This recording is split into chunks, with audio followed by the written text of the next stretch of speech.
वर्षा बंगल्याच्या मागे फाशी दिली की राजभवनाच्या मागे फाशी दिली? एखाद्या राज्यामध्ये जर कोणाला फाशीची शिक्षा ही अंमलबजावणी करायची असेल तर त्यासाठी राजभवनात नोंद करावी लागते, राज्यपालांचा आदेश काढावा लागतो.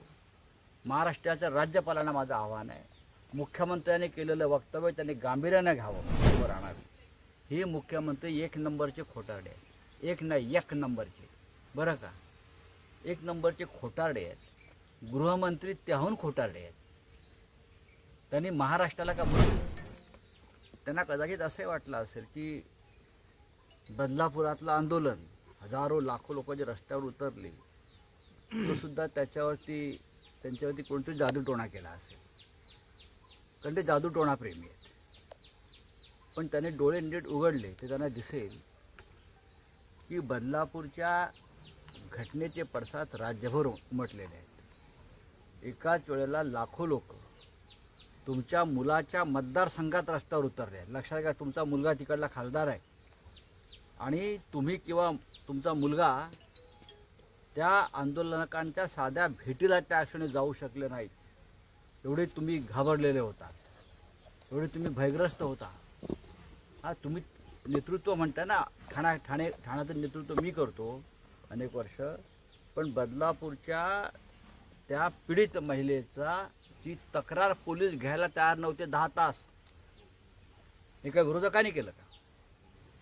ती आई, त्या लहान मुलीची आई, जी स्वतः एक गरोदर आहे महिला, ती 10 तास ती वणवण फिरत होती. यात विरोधकांचा काय दोष आहे?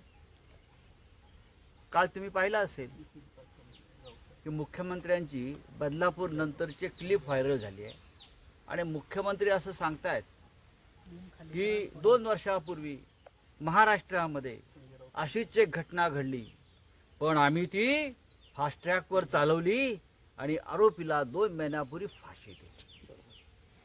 ऐकलंत ना? वडेट्टीवारांनी पण ट्विट केले आता.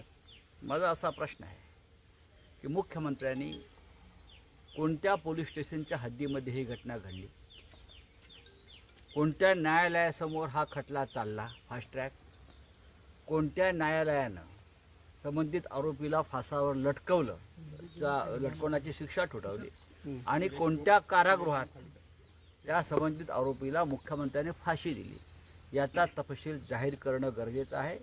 महाराष्ट्रापासून तुम्ही काय लपवलं आहे का की भलत्याच माणसाला फाशी दिलं आहे? हां, दुसरं असं आहे की फाशीची जागा त्याने सांगावी.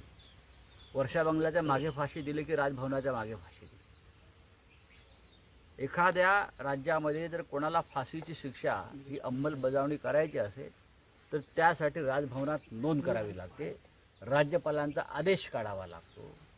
महाराष्ट्राच्या राज्यपालांना माझं आव्हान आहे, मुख्यमंत्र्यांनी केलेलं वक्तव्य त्यांनी गांभीर्याने घ्यावं आणि परस्पर त्यांनी कोणाला फाशी दिली आहे त्याची चौकशी करावी.